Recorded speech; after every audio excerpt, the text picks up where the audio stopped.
जैसा कि दिवाली आने में अब सिर्फ 1 महीने ही रह गए हैं, तो हम सभी अपने अपने घरों की साफ़ सफाई करने में और अपने घर को सुंदर बनाने में लग गए हैं। आई होप आप सब ने भी अपने घरों की सफाई स्टार्ट कर दी ही होगी।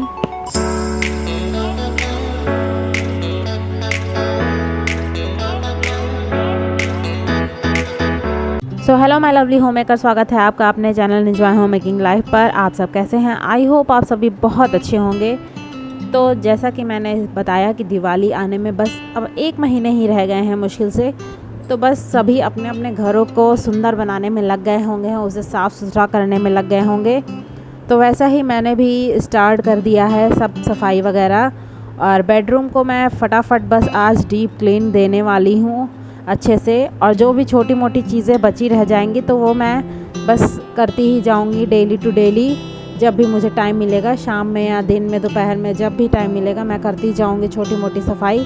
तो बस आज बेडरूम की मैंने अच्छे से डीप क्लीनिंग की है, वॉल वगैरह को अच्छे से क्लीन किया है। जो भी मतलब लॉफ्ट वगैरह थे वो भी सब अच्छे से क्लीन कर लिया है, सारे सामान को हटा कर अच्छे से जो भी धुलने वाली चीज़ थी उन्हें धुल दिए हैं। तो फटाफट आज मैंने अपने बेडरूम को क्लीन किया है। फटाफट नहीं किया है, फ़िलहाल तो डीप क्लीनिंग में टाइम तो लगता ही है भाई, आप तो ये जानते ही होंगे। और मुझे ये काम करने में 3-4 घंटे तो लग ही गए थे डीप क्लीनिंग में, क्योंकि एक एक सामान को हटाना, फिर उसे साफ़ करना, फिर उस जगह को साफ़ करना, और फिर उसको सही से रखना, ऑर्गेनाइज़ करना। सबसे मेन बात तो ऑर्गेनाइज़ करना होता है क्लीन करने के बाद। तो ये सब काम करने में टाइम तो लगता ही है, और जब बच्चे भी रहते हैं तो समय लग ही जाता है। तो मैंने ये काम थोड़ा लेट में ही स्टार्ट किया था, खाना वाना बना लिया था, खा पी लिया था, जिससे कि मेरी एनर्जी बनी रहे। क्योंकि जैसा कि पहले मेरी तबीयत ख़राब चल रही थी पिछले हफ्ते से, तो बस उसी के चलते मैंने पहले खाना वाना अपने बॉडी को एनर्जेटिक बना लिया था, तभी मैं हाथ लगाई थी क्लीनिंग करने में। तो खाने में जो भी बना था, रोटी सब्जी वगैरह, वो सब मैंने खा लिया था। फ्रूट्स वगैरह भी ले लिए थे, मेडिसिन भी ले ली थी। उसके बाद ही मैंने काम करना स्टार्ट किया था। और मेरे बच्चे भी आ गए थे दोनों, और बेटी रहती है तो थोड़ा सा हेल्प मिल जाती है, तो इस वजह से मैंने लेट में ही स्टार्ट किया था काम। तो यहाँ पर बस मैं अच्छे से बेडरूम की वॉल वगैरह और विंडो वगैरह को क्लीन कर लिया था। ये विंडो वगैरह जो आपको दिख रही है यहाँ की, वो सब मैंने अच्छे से क्लीन कर लिया था। फिर स्टडी टेबल की बारी थी, उसको भी मैंने शिफ्ट किया था, तो उसको भी अच्छे से क्लीन करके मैंने वहाँ पर सेट कर दिया है। और रही बात डेकोरेशन की, तो डेकोरेशन मैं आने वाले टाइम में करूँगी, नवरात्रि तक के, मतलब Dussehra, I think Dussehra start होने तक में मैं करने स्टार्ट कर दूँगी। क्योंकि कुछ सामान मुझे ऑर्डर करने हैं, तो फटाफट मैं सामान भी ऑर्डर कर रही हूँ, इस समय सर्च कर रही हूँ लेने के लिए। तो बस वो सब ऑर्डर भी करने हैं, और कुछ देखूँगी लोकल मार्केट से परचेज़ करने की, तो वो भी सब करना है। तो इस वजह से अभी बस क्लीनिंग पे ही ज़्यादा मेरा फोकस है कि मैं सब चीज़ें बस क्लीन कर लूँ किसी तरीके से, सारा का सारा। और जो भी मुझे मार्केट से अब ख़रीदना है, जो भी ऑनलाइन परचेज़ करना है, तो वो मैं धीमे धीमे बस करती रहूँगी साथ के साथ, जब भी मुझे फ्री टाइम मिलेगा। तो यहाँ पर मैंने साइड टेबल भी अच्छे से क्लीन कर ली थी। और हाँ, बेडरूम का फ़ैन तो मैंने क्लीन कर लिया था बड़े अच्छे से, क्योंकि बेड है रखा, तो उसके ऊपर मैं यही साइड टेबल को रख लेती हूँ, और उस पर चढ़ के मैं अच्छे से बेडरूम के फ़ैन को क्लीन कर लेती हूँ। बट लिविंग रूम के फ़ैन को मैं हस्बैंड से ही क्लीन करवाती हूँ, क्योंकि वहाँ पर कोई ऐसा मतलब साधन नहीं है कि मैं चढ़ के क्लीन कर सकूँ उसे अच्छे से, तो हस्बैंड से ही करवाती हूँ। उनकी हाइट अच्छी है, तो वो पहुँच जाते हैं आराम से और कर भी देते हैं क्लीन। और बाकी डेली बेसिस डस्टर है, तो उससे मैं क्लीन कर लेती हूँ। बट होता है ना, कभी कभी 2-4 महीने में हमें कॉलिन वगैरह स्प्रे करके कपड़े से वाइप करवा देती हूँ, जिससे कि उसमें शाइन आ जाए।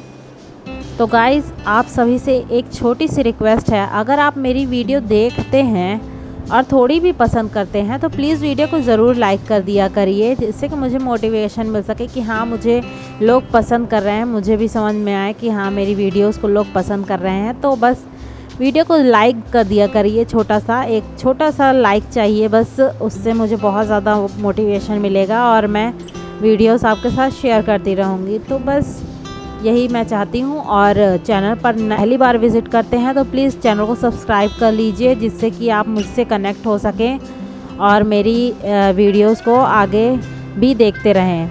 तो बस यहाँ पर देखिए, मैंने साइड टेबल को क्लीन करके उसे ऑर्गेनाइज़ करके अरेंज कर दिया है और अच्छे से मैंने साइड टेबल को क्लीन किया है। आपने देखा होगा कि मैंने उसके नीचे की साइड भी अच्छे से वाइप किया था कपड़े की मदद से, जिससे कि जो भी गंदगी हो, जाले वगैरह तो लग ही जाते हैं ऑब्वियसली, मैं भूल गई थी उसको पलट के साफ़ करना, बट लास्ट में मैंने ध्यान दिया कि मैंने नीचे की साइड साफ़ नहीं किया, तो फिर उसको मैंने हल्के से कपड़े मार दिया था उठाकर, जिससे कि वो अच्छे से क्लीन हो जाए। साइड टेबल क्लीन हो गया था तो उसको मैंने रख दिया था उसकी जगह पर।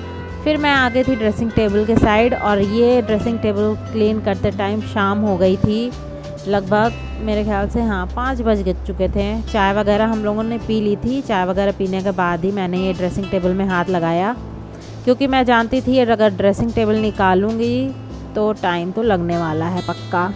तो इस वजह से मैंने चाय वगैरह पीने के बाद ही ये सामान निकाला था ड्रेसिंग टेबल का। और जैसा कि मैंने कहा था इसमें टाइम लगने वाला है पक्का, तो वो टाइम लग भी गया था। मैंने यहाँ पर सामान निकाला था और जो भी शीट मैंने बिछा के रखी थी उसमें प्लास्टिक शीट वगैरह, तो वो सब मैंने वॉश कर दी थी। वॉश करके मैंने बाहर फैला दी थी कि वो अच्छे से ड्राई हो जाए।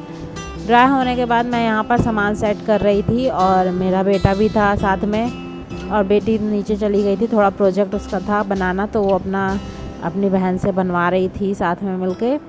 तो यहाँ मेरा बेटा था। और आज ट्यूसडे के दिन रावण की बारात निकलती है हमारे प्रयागराज में कटरा के एरिया में, तो वहाँ पर बच्चों को जाना था घूमने के लिए, रावण की बारात देखने के लिए। तो मेरा बेटा तैयार था, कह रहा था मैं रावण बनूंगा, मुझे जाना है रावण बनने के लिए। वो इतना ज़्यादा शैतानी कर रहा था कि रावण बनना है, मुझे कपड़े दे दो पहनने हैं। तो मैंने कहा कि अभी रहने दो, कपड़े वगैरह मत पहनो, ये पापा आएंगे तो बारात में लेके जाएंगे रावण की, जाकर देख लेना।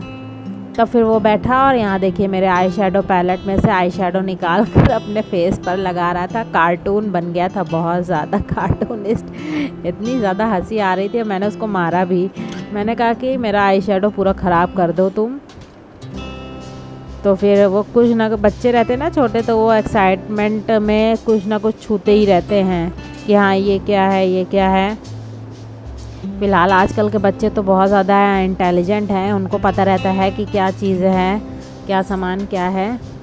तो सब बस उठाते हैं और पूछते रहेंगे, मम्मा ये है ना, मम्मा ये है ना, इसका क्या करना है, ये क्यों है, बस यही सब बोलते रहते हैं। और मेरा बेटा तो बहुत ज़्यादा बोलता है इस समय, तो इस वजह से और मेरा सर दर्द होने लगता है।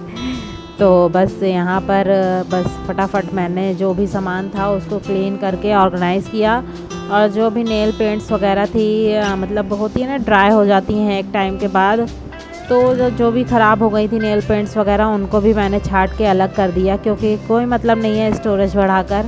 तो लगभग 4 या 5 बॉटल मेरी नेल पेंट की निकली थी, जो कि ख़राब हो चुकी थी, सूख चुकी थी, यूज़ करने लायक बिल्कुल भी नहीं थी। और जो यूज़ करने लायक थोड़ी बहुत थी तो उसमें मैंने थिनर ऐड करके रख दिया था कि हाँ चलो 1-2 बार तो लगा ही लूँगी कैसे वैसे, तो बस उसको रख दिया था। और 4-5 शीशी तो बिल्कुल एकदम ड्राई हो गई थी, तो उसको मैंने निकाल दिया। और लिपस्टिक वगैरह में भी 1-2 थी जो एक्सपायर और ड्राई हो गई थी, तो उसको भी मैंने हटा दिया था। तो यही रहता है कि दिवाली की सफाई में डीक्लटरिंग बहुत मायने रखती है, और ऐसी ही बेकार पड़ी चीज़ें जो हमारे पास स्टोरेज की तरह पड़ी रहती हैं, हाँ हम उसे सहेज के रखे रहते हैं, बट यही होता है दिवाली के टाइम सब कुछ डीक्लटर कर देते हैं हम लोग, क्योंकि फालतू चीज़ें घर में रखनी नहीं चाहिए, उससे नेगेटिव एनर्जी हमारे घर में आती हैं। तो बस पॉजिटिविटी अगर घर में चाहिए तो डीक्लटरिंग का प्रोसेस हमेशा हम लोग को करते रहना चाहिए, 2 महीने में 3 महीने में जैसे भी समय लगे। तो बस यहाँ पर सब जो भी शीट थी वो सब ड्राई हो गई थी काफ़ी समय पहले ही। मैं जो भी सामान था वो डीक्लटर करके उसको छोड़ दिया था मैंने, और उसके बाद मैं डिनर बनाने चली गई थी, क्योंकि बच्चे चले गए थे। तो मैंने सोचा लाओ फटाफट पहले डिनर तैयार कर लेती हूँ, नहीं तो आएंगे फिर भूखे रहेंगे, कहेंगे खाना दो खाना दो। तो इस वजह से मैं निकल गई थी पहले डिनर बनाने के लिए। फिर ये डिनर बनाने के बाद हम लोगों ने डिनर भी कर लिया था। ये रात के टाइम है, लगभग 9:30, हाँ 9-9:30 हो रहे थे। डिनर वगैरह कर लिया था, बर्तन मैंने वॉश नहीं किए थे, उसको छोड़ दिया था। मैंने कहा कि लाओ थोड़ा बहुत सामान हटा देती हूँ, फिर उसके बाद रखती हूँ, नहीं तो लेटने वगैरह की जगह नहीं रहेगी। तो बस यहाँ पर मैंने बर्तन वॉश करने से पहले इसको अरेंज कर दिया था ड्रेसिंग टेबल को, और मैंने ड्रेसिंग टेबल सिर्फ ऊपर का पार्ट ही अभी तक क्लीन किया था। तो गाइज ये ड्रेसिंग टेबल अभी पूरा क्लीन नहीं है, ऊपर का पार्ट ही क्लीन है, इसके नीचे का पार्ट मैं नेक्स्ट डे क्लीन करूंगी। तो आज की वीडियो में बस इतना ही, तो मिलती हूँ आपसे नेक्स्ट वीडियो में। Till then bye bye and take care with lots of love.